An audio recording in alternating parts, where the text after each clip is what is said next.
I would say one of the herbalists who's really been seeing close to what is going on here is Paul Bergner. So Paul, way back to 2000, he proposed, and this I think is obvious, when we talk about bad blood, the need for alternatives, we know that these substances can't actually exist in the blood because it's too buffered, it's too clean. Even in the lymph, it's going to be there for a limited time. It's going to get broken down, etc. Where do toxins get stored? It's in the matrix. He understood that 20 years ago. That's good. I gave him credit. He also is onto the theme of the microbiome in the gut. Well, the microbiome on the mucosal walls. It turns out there's microbiomes everywhere. And the microbiome is basically is a little matrix without a membrane around it that is made by the bacteria and really a bunch of critters living together in a symbiotic relationship with each other, whether they're our friends or enemies. And they send out signals that exchange with the matrix. So we need to learn more and more about getting rid of biofilms. And that was an eye-opener to me too. And biofilms, what is that? But, the old, Greek medicine or Chinese medicine, phlegm, they talk about phlegm. Well, phlegm, or, even the idea that sometimes the toxins, what we call toxins, Hippocrates and others, they say humors, or phlegm. And so it's all kind of on a continuum there. And we need to learn we need to continue to visualize getting rid of that and how to do that. And so, I would say if there was one trick to the whole thing, now I'm giving away the basic therapeutic idea. There were a few doctors who intuited how to do this before anybody really understood what was going on. And I would say, yeah, Pishinger and Heidi were there, but Marguerite Moret, who's kind of the refounder of aromatherapy after World War II in France, her book, and she talks about the matrix. She calls it the lacunary system, like lacuna, lake, or kind of like blank spot in between everything, a lacuna in a manuscript. Lacunary system, she had to borrow from an old French scientific text of the 18th century, actually. And then a peculiar Dr. Corwin Samuel West, who was a naturopath in Salt Lake City and kind of a evangelist of naturopathy. Stephen Horn studied under him. And so he basically, they say, so you reduce the whole matrix to in, mix, out. I mean, that's the whole organism is in, mix, out.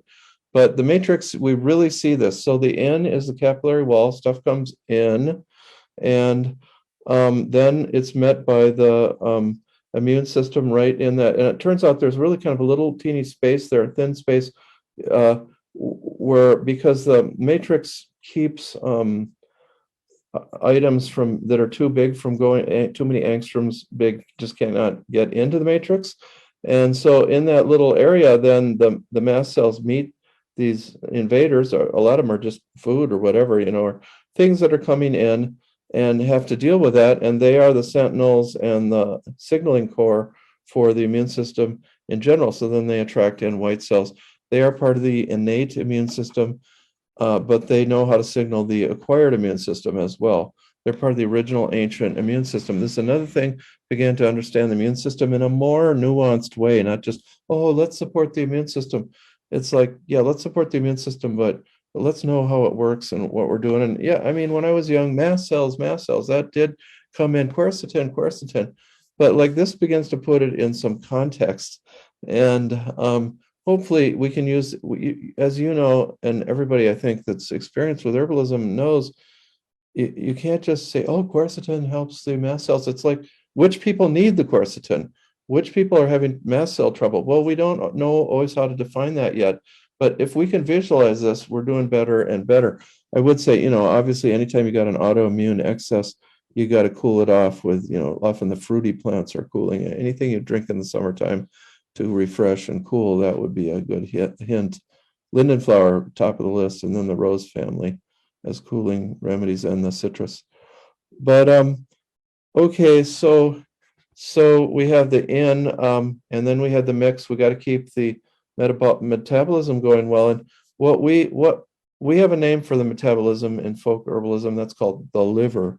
And and really when we're talking about the liver, we are talking about the metabolism. And this I learned, I understood this on paper from the teachings of Michael Moore. He emphasizes this strongly. We're not talking about the liver per se, we're talking about the metabolism when we use a term like that. But I learned about this more when I began to study the science of the liver, and especially, strange to say, when I studied the astrology, the Virgo ruling the liver, I had to look at the liver differently than Western herbalism did. And I realized, whoa, okay, there's an organ that could get sick. But then there's the metabolism, and the metabolism is in every cell. And for the cells got together, as Michael Moore said, and they said, hey, you guys over there, huh? What? You guys, we want you to take care of the metabolism for us so that we can do our other stuff, our special things that we're going to do. And so you break down all the toxins and build up some anabolites for us. And what? Okay, so whoa, oh no, now we're the liver. We're going to become the liver. And so the liver is 60% of the metabolism is there, 40% in the rest of the cells, which are all over the place, everywhere. And so that mixed part, that's where our electrolytes are operating. And when we use St. John's wort for phase one, we're not just using it in the liver, but everywhere. Yeah, okay, continue. I love talking about the liver, but we acknowledge that we have an organ there that's a little different from talking about the function, which is spread everywhere. So when we talk about dandelion, perhaps even milk thistle, but certainly dandelion and barberry root and various alternatives, we're really helping that mix that keep all the cells happily doing their metabolism, getting their food, breaking it down, excreting waste products, and then that gets carried away through the out part, the lymphatics. And wow, this really teaches us why the lymphatics are so important. And the lymphatics are important because they cleanse the interior. I mean, really, when I was young in the 90s, the lymphatics, they were viewed like they're just a auxiliary sewer system that belongs to they're part of the circulatory system.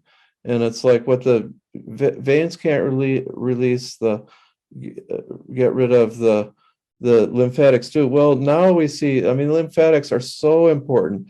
They drain the matrix.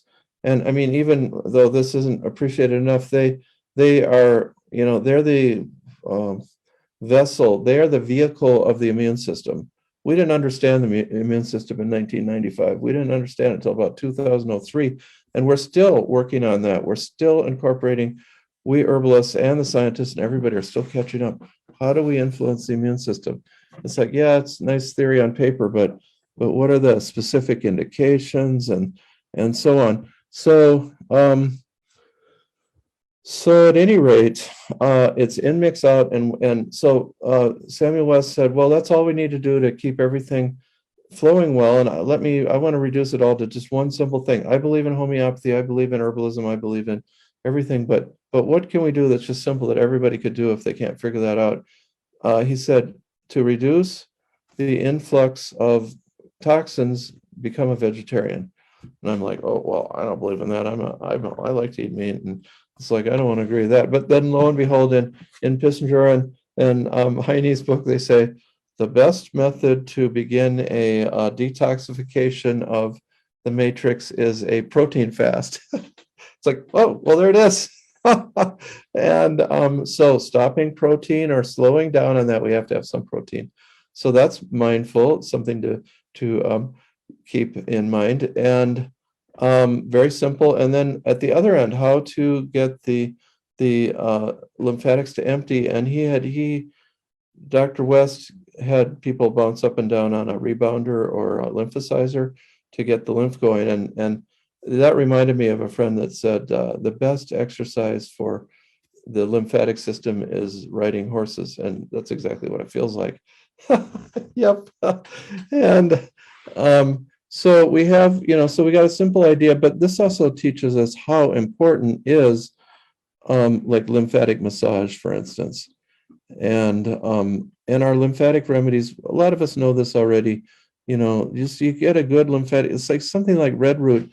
I'm really into specific indications. We need to know an exact symptom that this matches, and then we could be real confident we got the right remedy, and it's kind of essence to essence. But some things are very broad. Mucilage, for instance, a lot of different mucilage can help the matrix rebuild, strengthen.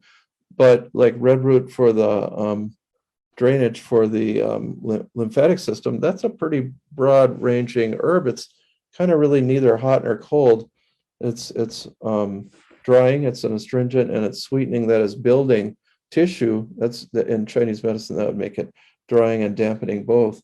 And so it strengthens the lymphatic system, and it can be put in a formula with hot or cold herbs in order to see what you want to do, or use by itself. So there's a nice, really broad spectrum herb there. Visit us at the Matthew Wood Institute of Herbalism.com.